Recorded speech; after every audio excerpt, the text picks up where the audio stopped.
On the 13th of November, 1961, the oil tanker Asad al-Khalij was sailing near the island of Bahama in the Atlantic Ocean when the crew noticed a strange object in the middle of the sea.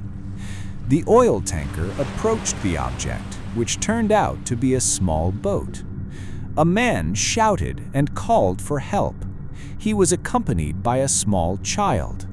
The oil tanker stopped next to the boat, and the crew helped the man back on board. As for the child, unfortunately, it turned out to be a lifeless object. The man's name was Julian Harvey, and he was the captain of a small ship called Bluebell.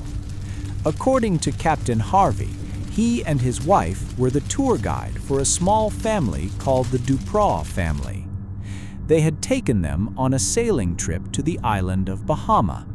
Unfortunately, last night, while they were in the middle of the sea, they were hit by strong winds which caused the ship's rudder to fall, which caused serious damage.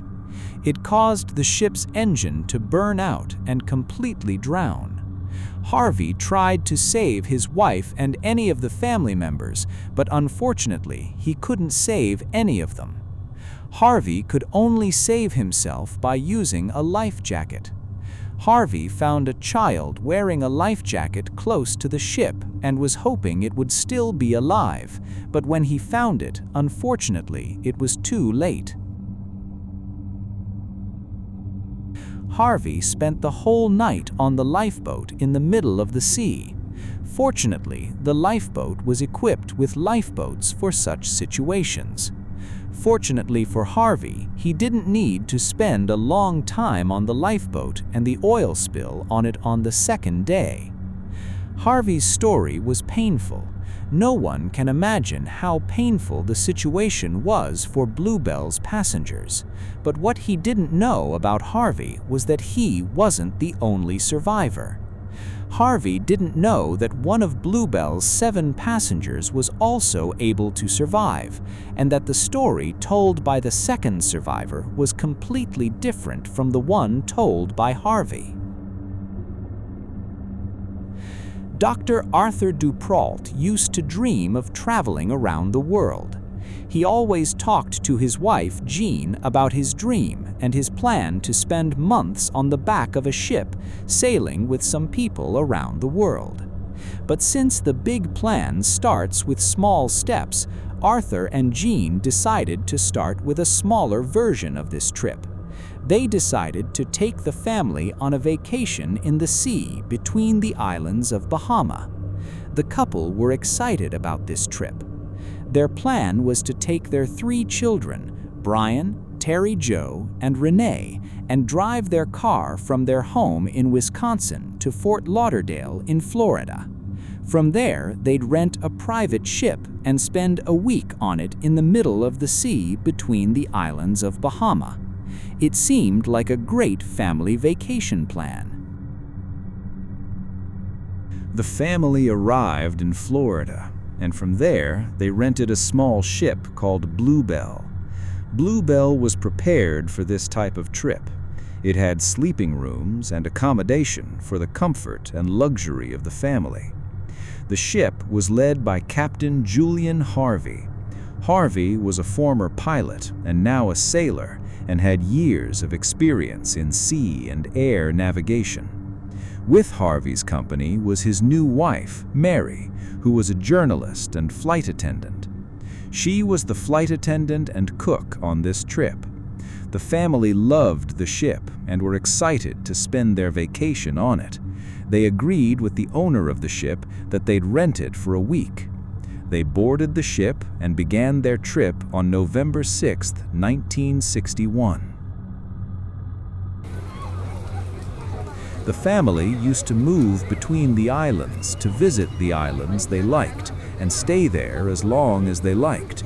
They swam in the blue water under the warm sun and on the sandy beaches. They enjoyed the seafood and Caribbean music, and their trip was full of adventures and fishing. It was a great week and a happy memory for everyone.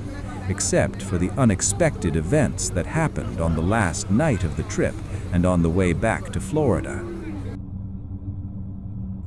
The last night of the Duperrault family's trip was a quiet night. The weather was nice and the sea was calm, even though it was late and the children were supposed to be in their nests. However, the family wanted to use what was left of their trip as much as possible. The family sat on the surface of the ship and were satisfied with the trip. The trip was a success, and it was a great reminder of their plan to travel around the world on the back of the ship, and that they could start thinking about it seriously. Terry Jo, the middle child, even though she enjoyed sitting on the surface of the ship with her family, she said she would go back to her room and sleep, and wished them a happy night. Terry Jo was sleeping in her room when she woke up to the sounds coming from the surface of the ship. It seemed like it was her brother Brian's voice, and he was calling his father for help, with the sounds of footsteps running and things falling. Terry was terrified of the sounds she heard. Terry was a little girl, 11 years old, and she didn't know what was going on or what she was supposed to do. Terry hid under her bed, hoping that the sounds she heard were just a nightmare. After a few minutes, the sounds disappeared, and only the silence remained. Terry Jo got up from her bed and went out of her room to see what happened. What Terry Jo saw was worse than a nightmare. Terry Jo saw her mother and brother Brian falling to the ground. Their bodies were still, and there was no movement. But the worst thing was that their bodies were covered in blood. Terry Jo's mind couldn't comprehend the horrors of what she saw. What happened while Terry was in her room? With hesitation and caution, Terry Jo climbed up to the surface of the ship. On the surface, Terry Jo saw more blood and saw a knife on the ground. Suddenly, Captain Julian Harvey shouted at Terry Jo. He hit her and told her to go back to her room. Terry Jo got scared and went back to her room while she was trying not to see her mother and brother's bodies on the ground. Terry Jo hid under her bed while she was terrified. She couldn't imagine what happened to her mother and brother and to the state they were in. She was asking after her father and sister, where they were and what happened to them. Terry sat in her room crying and hoping that this nightmare would end as soon as possible. But it didn't seem to end, because suddenly the floor of the room was filled with water. It seemed that the water was flowing into the ship. This meant one thing: the ship was sinking. Terry Jo was scared and confused.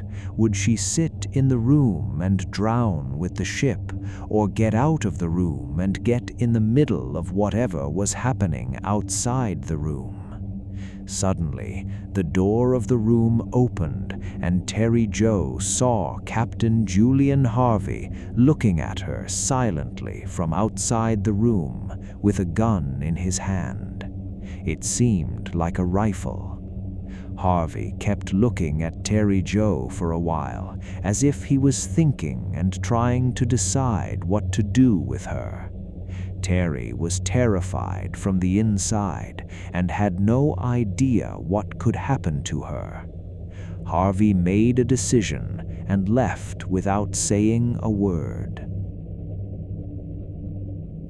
Terry Jo sat in the room for a while, but the water level was increasing and rising rapidly, so Terry decided to get out of the room and follow Harvey. When she climbed behind her to the surface of the ship, Terry Jo saw that the lifeboat was on the seabed next to the ship. Terry asked Harvey carefully if the ship was sinking. Harvey gave her a rope to hold in her hand and told her that yes, the ship was sinking. Terry took the rope from Harvey and tried to comprehend the situation. She saw her mother and brother dead, and her father and sister disappeared, and now the ship was sinking. The amount of information and events that were happening was bigger than what her mind could comprehend. Suddenly, without knowing what happened, Harvey shouted at Terry Jo and jumped into the water. Terry took seconds to comprehend, but she realized that the rope she was holding was tied to the lifeboat, and that while she was swimming, Terry Jo lost the rope and the lifeboat went into the sea. So Harvey jumped into the sea to follow the lifeboat. While she was swimming behind the lifeboat, Terry Jo noticed that the water reached her feet and began to cover the surface of the ship. The ship was sinking rapidly. Terry Jo thought that there were bubbles in the ship.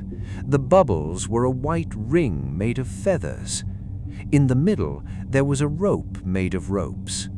Terry Jo quickly got used to it and was able to take the rope and pull it into the water before the ship pulled her into the sea.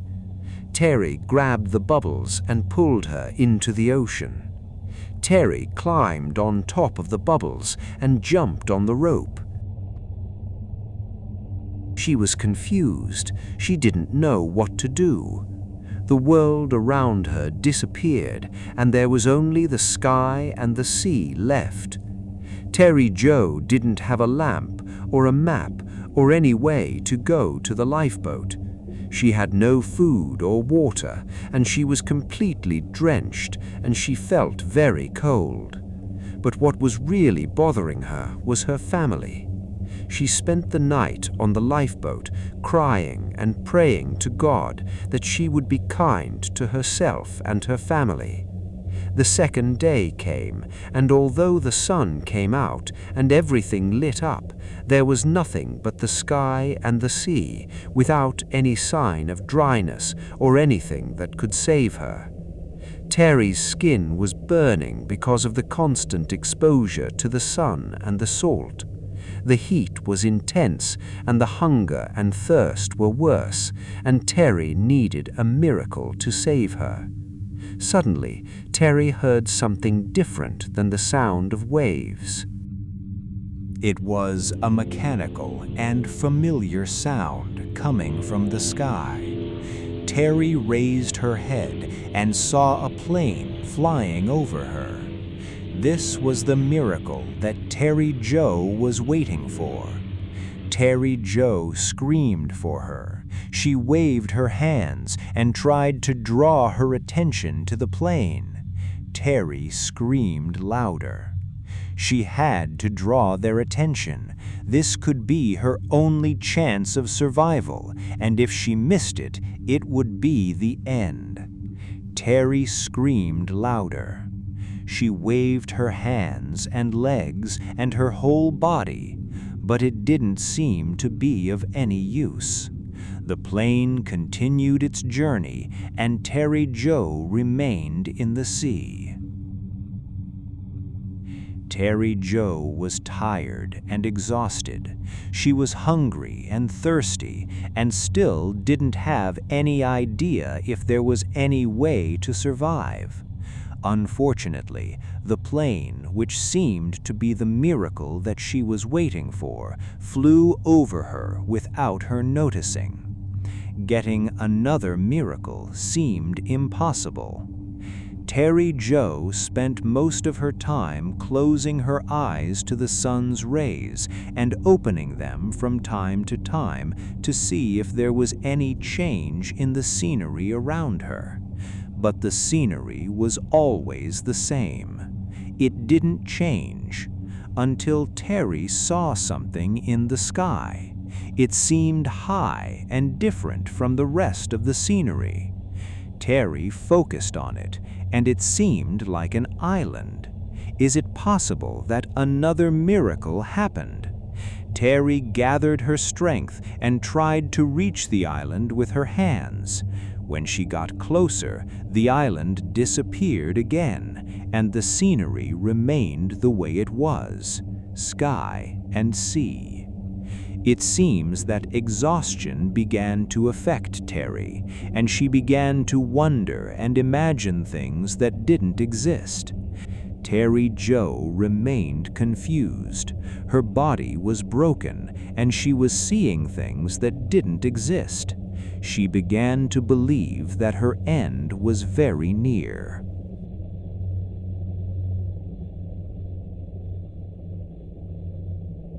The Greek transport ship named Captain Theo was sailing in the Atlantic Ocean near the island of Bahama when she noticed something strange in the middle of the sea.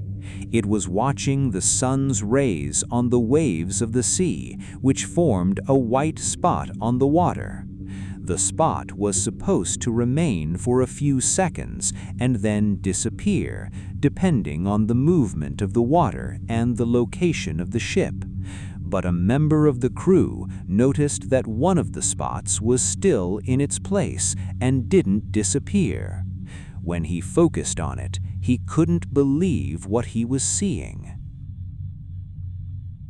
Captain Theo's ship hit Terry Jo in the middle of the sea on November 15, 1961. Terry Jo was almost dead. She was suffering from severe dryness, and her skin was burned from the sun's rays. But she survived after she resisted death for about 4 days in the middle of the sea. The news of Terry Jo's discovery was published in the international press, and everyone started talking about Terry Jo Duperrault, the child who survived. Terry Jo was sent to a hospital in Miami and received urgent medical care. Despite the difficult conditions she was in, doctors said she could get better with continuous care. Captain Julian Harvey was in an investigation with the Coast Guard about the sinking of the Bluebell ship. One of the investigators told him about the discovery of another shipwreck. He told him that Terry Jo Duperrault was found on a reef in the middle of the sea and that she could live. Harvey's dream changed, and he asked for permission to leave the ship. The next day, they found Captain Harvey's body in a room in a hotel with a suicide note next to it. Harvey said in the letter that he could feel guilty, so he decided to end his life. The investigators looked into Harvey's history and concluded that his story was as follows.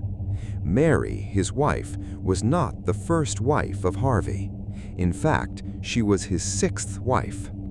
Harvey had a bad history in his previous marriages and the way he ended them. One of his marriages ended in a car crash that ended his wife's life. Harvey received a large amount of money from the insurance company. The investigators noticed that Harvey was also worried about his wife's life. Maybe he was trying to kill her to get compensation from the insurance company. The investigators thought that Harvey's plan was to kill Mary and throw her into the sea from the ship. It seems that her death was an accident, but most of Duperrault's men knew about it and were probably witnesses to her murder. So Harvey decided to kill them all and sink the ship to hide any evidence. But it seems that what Harvey didn't expect was that Terry Jo, the little girl who didn't have any money, would be able to survive under any circumstances and change the course of events completely. It seems that Terry Jo's survival made Harvey think about the consequences of his actions, which led to the end of his family. With time and medical care, Terry Jo's health began to improve. The end of Duperrault's family at the hands of Harvey changed the course of Terry Jo's life and made her an orphan. But fortunately, Terry Jo still had relatives who were willing to take care of her. After they left the hospital, Terry Jo settled down with her aunt and her husband. In fact, Terry Jo avoided talking about her story for the 30 years that followed the accident. She didn't like to live the memories of the accident, so she didn't want to talk about the details of her story with the press. She didn't talk about her details with anyone but her relatives and the security services. Although she tried to get over the accident and live the rest of her life normally, there was one thing that remained in Terry Jo's mind that she couldn't get over the 30 years that followed the accident. On the night the ship sank, Terry Jo only saw her mother and brother's bodies. Her sister, Renee, found her body near the stars with Harvey. But for her father, she didn't see with her own eyes that he died. So maybe he was a star like her? Terry spent 30 years after the accident looking for her father or any evidence of his death. Terry says that now she has passed this stage and accepted the reality of her father's death. In fact, Terry Jo finally broke her silence and talked about the details of the story in her book, published in 2010. Terry says that she wishes that the message that people can take from her story is that no matter the difficulties and circumstances, a person can overcome them as long as he has hope and insistence on continuity and survival.